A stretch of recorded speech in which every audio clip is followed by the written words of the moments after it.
ಇವತ್ತು ರಾಜ್ಯ ರಾಜಕೀಯ ಸುದ್ದಿ ವಿಶೇಷಗಳನ್ನು ಕೊಡ್ತಾ ಇದ್ದೀನಿ. ಅದಕ್ಕಿಂತ ಮುಂಚೆ ನನ್ನ ಯೂಟ್ಯೂಬ್ ಚಾನಲನ್ನು ಸಬ್ಸ್ಕ್ರೈಬ್ ಮಾಡಿ, ಲೈಕ್ ಮಾಡಿ, ಶೇರ್ ಮಾಡಿ. ಇಂಥ ಸುದ್ದಿ ನಿಮ್ಮ ಮುಂದೆ ತರ್ತಾ ಇರ್ತೀನಿ. ಸ್ನೇಹಿತರೆ, ಭಾಳಷ್ಟು ಚರ್ಚೆ ನಡೆದಿತ್ತು. ತಾವು ನೋಡಿದಿರಿ, ನಮ್ಮ ದಾವಣಗೆರೆ ದಕ್ಷಿಣದ ಎಲೆಕ್ಷನ್ ಇಲ್ಲಿ ರಾಜ್ಯದಲ್ಲಿ 2 ಜಾಗ ಬೈ ಎಲೆಕ್ಷನ್ ಆಗಿದೆ. ಆದರೂ ದಾವಣಗೆರೆ ದಕ್ಷಿಣದ ಎಲೆಕ್ಷನ್ ಇದ್ದಲ್ಲ, ಹೈ ವೋಲ್ಟೇಜ್ ಎಲೆಕ್ಷನ್. ಇಲ್ಲಿ ನ್ಯಾಷನಲ್ ಲೀಡರ್ಗಳು ಬಂದಿದ್ದವರು, ಕ್ಯಾಂಪೇನ್ ಮಾಡಿದರು, ಅವರು ಅನೌನ್ಸ್ ಮಾಡಿದರು. 2-3 ದಿನ ಕ್ಯಾಂಪೇನ್ ಇಲ್ಲೇ ಹಾಕಿ ಇಷ್ಟೊಂದು ಹೈ ವೋಲ್ಟೇಜ್ ಎಲೆಕ್ಷನ್ ಆಗಿದೆ ಅಂದರೆ ಹೇಳಬಾರ್ದು. ಯಾಕಂದರೆ ಇಲ್ಲಿ ಒಂದು ಕಾರಣ ನಿಮ್ಗೆ ಎಲ್ಲರಿಗೂ ಗೊತ್ತಿದೆ, ಮೈನಾರಿಟೀಸ್ ಬಗ್ಗೆ. ಈ ಮೈನಾರಿಟೀಸಿಗೆ ಸೀಟ್ ಸಿಕ್ಕಿಲ್ಲ ಅಂತ ಬೇಜಾರಾಗಿ ಮೈನಾರಿಟಿಗಳು ಏನಾಗಿ ಮಾಡಿದ್ದಾರೆ ಅಂದರೆ, ನಾವು ಕಾಂಗ್ರೆಸ್ ಪಕ್ಷಕ್ಕೆ ಈ ಸಲ ಬೈಕಾಟ್ ಮಾಡ್ತೀವಿ ಅಂತ ಅವರು ನಿರ್ಣಯನೂ ಮಾಡಿಕೊಂಡಿದ್ರು. ಅದಕ್ಕೋಸ್ಕರ ಭಾಳಷ್ಟು ಚರ್ಚೆಗಳು ನಡೆದು ಕೊನೆಗೆ ಎಲೆಕ್ಷನ್ ಅಂತೂ ಮುಗಿದೋಗಿದೆ. ಈಗ ಏನಪ್ಪ ಅಂದರೆ ಕೌಂಟ್ ಡೌನ್ ಚಾಲೂ ಆಗಿದೆ. 4ನೇ ತಾರೀಕಿಗೆ ಮತ ಎಣಿಕೆಯೂ ಚಾಲೂ ಆಗತ್ತೆ. 11-11:30 ತನಕ ರಿಸಲ್ಟ್ ಬರ್ಬೋದು. ಇದಕ್ಕಿಂತ ಮುಂಚೆ ನಾನು ಮೊದಲೇ ಒಂದು ವಿಡಿಯೋ ಮಾಡಿದ್ದೆ, ತಮ್ಮ ಮುಂದೆ ಇಟ್ಟಿದ್ದೆ. ಏನಪ್ಪ ಅಂದರೆ ವಿಡಿಯೋ 1,70,000 ಮತದ ಏನಾರೇ ಮತದಾನ ನಡೆದಿದ್ರೆ ಇಲ್ಲಿ ಬಹುತೇಕ ಏನಪ್ಪ ಅಂದರೆ 80-85 ಸಾವಿರ ಮತ ಯಾರು ತಗೊಳ್ತಾರೆ ಅವ್ರು ಗೆಲುವು ಖಚಿತ ಅಂತ ಹೇಳಿದ್ದೆ. ಅದೇ ಥರ ಮತದಾನವೂ 60-70 ಒಳಗೆ ನಡೆದಿದೆ. ಇದಕ್ಕೋಸ್ಕರ ನಾನು ಇವತ್ತು ಒಂದು ಸುದ್ದಿ ಕೊಡ್ತಾ ಇದ್ದೀನಿ. ಏನು ಸುದ್ದಿ ಅಂದರೆ, ಈಗ ಭಾಳಷ್ಟು ಜನ ಏನು ಹೇಳ್ತಾ ಇದ್ದಾರೆ, ಈ ಕಾಂಗ್ರೆಸ್ ಗೆಲ್ಲಬೇಕಂದ್ರೆ ಇಲ್ಲಿ ದಾವಣಗೆರೆ ದಕ್ಷಿಣದಲ್ಲಿ 1-2 ಒಳಗೆ ಗೆಲ್ಬಹುದು ಅಂತ ಒಂದು ಸೋಷಿಯಲ್ ಮೀಡಿಯಲ್ಲೂ ನೋಡಿದ್ದೀನಿ, ಕನ್ನಡ ನ್ಯೂಸ್ ಚಾನಲಲ್ಲೂ ನೋಡಿದ್ದೀನಿ. ಸೇದ್ರೆ ಇಲ್ಲಿ ಯಾಕಪ್ಪ ಇಷ್ಟೊಂದು ಪೈಪೋಟಿ ಯಾವಾಗಲೂ ಆಗಿಲ್ಲ. ಈ 2008ರಿಂದ ಯಾವಾಗಲೂ ಇಷ್ಟೊಂದು ಹಂತಕ್ಕೆ ಇಲ್ಲಿ ಪೈಪೋಟಿ ನಡೆದಿಲ್ಲ. ಆದರೆ ಈ ಸಲ ನಡೀತೈತೆ ಅಂದರೆ ಅದು ಮೈನಾರಿಟೀಸ್ ಇದು ಮತದಿಂದ. ಅದಕ್ಕೆ ಇಲ್ಲಿ ಮತದಾನ 2,32,000 ಇತ್ತು. ಅದ್ರಾಗ ನಡೆದಿದ್ದು 1,70,000 ಒಳಗೆ ನಡೆದಿದ್ದು ಮತದಾನ.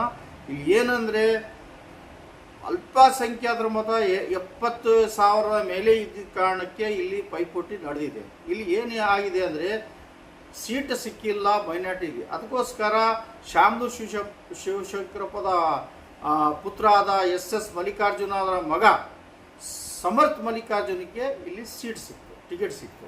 ಅದಕ್ಕೋಸ್ಕರ ಜನ ಬೇಜಾರಾಗಿ ನಾವು ಕಾಂಗ್ರೆಸ್ಸಿಗೆ ಮತ ಹಾಕಬಾರ್ದು ಅಂತ ಅವರು ನಿರ್ಣಯ ತಗೊಂಡಿದ್ರು. ಕೊನೆಗೆ ಭಾಳಷ್ಟು ಹೇರಾಫೇರಿ ಆಗಿ ಈಗ ಮತದಾನ ಅಂತೂ ಆಗಿದೆ. ನಾನೊಂದು ಈ ಸಲ ಹೇಳೋದು ಇಷ್ಟೇ, ಯಾಕಂದರೆ ಕಾಂಗ್ರೆಸ್ ಗೆಲ್ಲೋದು ಎಲ್ಲರಿಗೂ ಒಂದು ಅನುಮಾನ ಸುದ್ದಿ ಆಗಿಬಿಟ್ಟಿದೆ. ಇಲ್ಲಿ ಏನಪ್ಪ ಅಕಸ್ಮಾತ್ ಕಾಂಗ್ರೆಸ್ ಗೆದ್ದಿಲ್ಲ ಅಂದರೆ ರಾಜ್ಯ ರಾಜಕಾರಣಿ ಏನು ಅಲ್ಲೋಲ ಕಲ್ಲು ಅಲ್ಲ ಆಗುತ್ತೆ, ಈ ಥರ ಸುದ್ದಿನೂ ಬರ್ತಾ ಇದೆ. ರಾಜ್ಯದಲ್ಲಿ ರಾಜಕೀಯ ಇದು ಕಾಂಗ್ರೆಸ್ ಪಕ್ಷ ಮುಳುಗೋಗತ್ತ ಅಂತಲೂ ಕೊನೆಗೆ ಹಂತದಲ್ಲಿ ಜನ ಹೇಳ್ತಾ ಇದ್ದಾರೆ. ಯಾಕಂದರೆ ಮೈನಾರಿಟಿ ಸೀಟ್ ಸಿಕ್ಕಿಲ್ಲ ಅಂತ. ಪ್ರಶ್ನೆ ಇಷ್ಟೇ ಉದ್ಭವ ಆಗೋದು, ಈ ಸಲ ಮತದಾನ ಅಂತೂ ಆಗಿದೆ. ಮತದಾನದಲ್ಲಿ 70,000 ಅಲ್ಪಸಂಖ್ಯಾತರ ಮತದಾನ ಇದೆ, ಮುಸ್ಲಿಮ್ಸ್ ಮತದಾನ ಇದೆ. ಇಲ್ಲಿ ಮತದಾನ 40%, 50% ಏನಾದ್ರು ಮುಸ್ಲಿಂ ಮತದಾನ ಕಾಂಗ್ರೆಸ್ ಪಕ್ಷಕ್ಕೆ ಆಗಿದ್ರೆ 10-15 ಸಾವಿರ ಅಂತರದಿಂದ ಕಾಂಗ್ರೆಸ್ ಗೆಲ್ಲೋದು ಖಚಿತ. ಇದು ಒಂದು ಸುದ್ದಿ ಹೇಳ್ತಾ ಇದ್ದೀನಿ.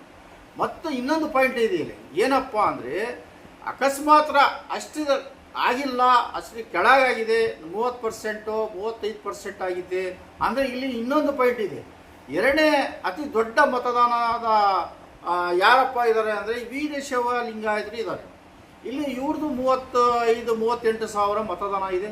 ಅಕಸ್ಮಾತ್ ಇವರು ಒಂದು ಕಡೆ ಮತದಾನ ಇವರು ಬಿಜೆಪಿಗೆ ಬಿಟ್ಟು ಕಾಂಗ್ರೆಸ್ಸಿಗೆ ಮತದಾನ ಮಾಡಿದರೆ ಇದು 10-15 ಸಾವಿರ ಗೆಲುವು ಖಚಿತ. ಇದು ಅಂತ ಸುದ್ದಿ ಪಕ್ಕ. ನೆಕ್ಸ್ಟ್ ಏನಪ್ಪ ಬರುತ್ತೆ ಅಂದರೆ, ಇಲ್ಲಿ ಮುಸ್ಲಿಮ್ಸ್ ಮತದಾನನೂ ಬಿದ್ದಿಲ್ಲ, ಕಮ್ಮಿ ಬಿತ್ತು. ವೀರಶೈವ ಲಿಂಗಾಯತರು ಮತದಾನ ಕಾಂಗ್ರೆಸ್ಸಿಗೆ ಹಾಕಿಲ್ಲ, ಬಿಜೆಪಿಗೆ ಹಾಕಿದ್ದಂದರೆ ಅದೇ 1,000-2,000 ಅಂತರದಲ್ಲಿ ಗೆಲ್ಲಬಹುದು ಕಾಂಗ್ರೆಸ್. ಬಿಜೆಪಿಗೆಲ್ಲಕ್ಕೂ ಭಾಳ ಕಷ್ಟ ಇದೆ ಇಲ್ಲಿ.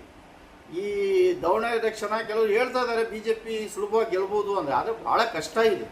ಅಷ್ಟೊಂದು ಸುಲಭವಾಗಿ ಗೆಲ್ಲಕ್ಕೆ ಚಾನ್ಸಸ್ ಇಲ್ಲ. ಪೈಪೋಟಿ ಇದ್ದೇ ಇರುತ್ತೆ, ಫೈಟ್ ಇದ್ದೇ ಇರುತ್ತೆ.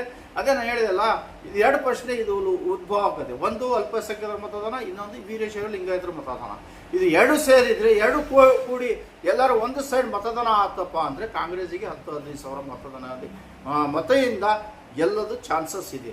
ಇಲ್ಲಪ್ಪ ವೀರಶೈವ ಲಿಂಗಾಯತರು ಡಿವೈಡ್ ಆದರೂ ಮುಸ್ಲಿಂ ಮತದಾನನೂ ಕಮ್ಮಿ ಬಿತ್ತಂದರೆ ಅದೇ 1,000-2,000 ಅಂತರದಲ್ಲಿ ಗೆಲ್ಲಬಹುದು.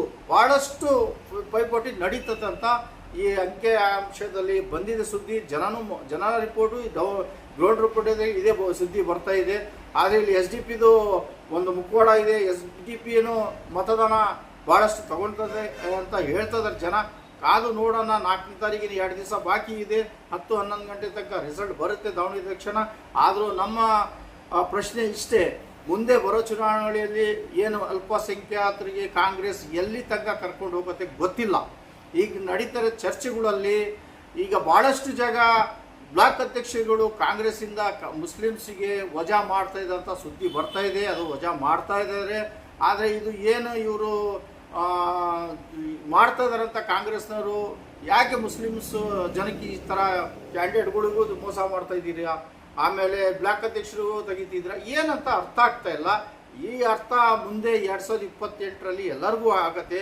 ಯಾಕಂದರೆ ಈ ಅಲ್ಪಸಂಖ್ಯಾತರ ಮತ ಏನೈತೆ ಈ BJPಗೆ ಹೋಗಲ್ಲ, ಕಾಂಗ್ರೆಸ್ಗೆ ಕೊಡ್ತಾರಂತ ಅವ್ರಿಗೆ ಗ್ಯಾರಂಟಿ ಇದೆ. ಅದು ಗ್ಯಾರಂಟಿ ಇದ್ದೇ ಇರುತ್ತೆ, ಇಲ್ಲ ಅಂತಿಲ್ಲ. ಆದರೂ ಈ ಸಲ ಮತದಾರರು ಏನಾರೇ ಅವ್ರ ಮೈಂಡ್ ವಾಶ್ ಮಾಡಿಕೊಂಡು ನಾವು BJPಗೆ ಯಾಕೆ ಕೊಡಬಾರ್ದು. ಯಾಕಂದರೆ ದಾವಣಗೆರೆ ದಕ್ಷಿಣದಲ್ಲಿ ಆ ಥರ ಆಗಿದೆ. BJPಗೂ ಮುಸ್ಲಿಂ ಮತ ಸಿಕ್ಕಿದೆ, ಇಲ್ಲ ಅಂತಿಲ್ಲ. ನೀವು ನೋಡ್ರಿ ಕಾದು 4ನೇ ತಾರೀಕು ಏನೇನು ಸುದ್ದಿ ಬರುತ್ತಂತ ಗೊತ್ತಾಗತ್ತೆ.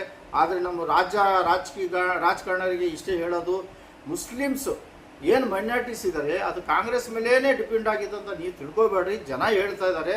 ಇನ್ಮೇಲೆ ನಾವು ಒಂದು ಹಂತದಲ್ಲಿ ನಾವು ಇವು ಕಾಂಗ್ರೆಸ್ ಪಕ್ಷಕ್ಕೆ ಏನು ಬುದ್ಧಿ ತೋರಿಸ್ಬೇಕಂತನೂ ಇದ್ದಾರೆ. ಆದರೆ ಈ ಬೈ ಎಲೆಕ್ಷನ್ ನಂತರ ಏನೇನು ಆಕತ್ತೆ ಅಂತ ವಿಶ್ಲೇಷಣೆ ನೀವು ನೋಡ್ರಿ.